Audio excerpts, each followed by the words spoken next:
Good morning everyone. As per the latest update issued by Indian Meteorological Department (IMD), the extreme severe cyclone storm lay centered over northwest and adjoining West Bay of Bengal about 250 kilometers south of Paradip in Odisha and 390 kilometers southwest of Digha in West Bengal at 450 kilometers southwest of Kepugura in Bangladesh. Earlier today, NDRF Chief S.N. Pradhan in a media briefing said that a total of 41 teams of the National Disaster Response Force have been deployed in West Bengal and Odisha to deal with any emergency situation arising out of Super Cyclone Amphan.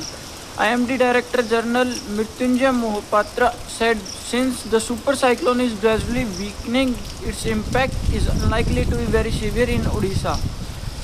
As guys, you can see that the extreme of the cyclone is, I'm able to see, I'm just about 100 kilometers away from the main beach of Digha, you can say, and the cyclone is like showing effect. Eventually it is likely to become at 12 at noon, but it's showing its effect now only at it's not even before 7.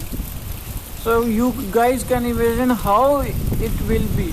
A landfall today, Bengal government evacuated 3 lakh.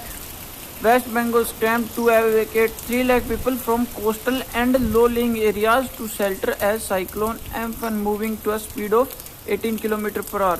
It is expected to make landfall between West Bengal, Digha and Hitaya Islands in Bangladesh on Wednesday and push up the sea level.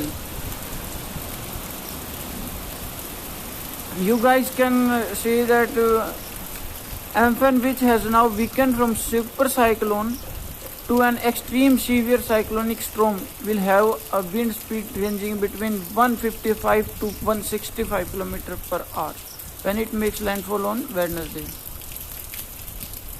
All precautionary measures have been taken. I had a word with Union Home Minister Amit Shah. At least 3 lakh people have been evacuated from 3 coastal districts of state and moved to relief, said by Chief Minister. Thank you. You can see it live also.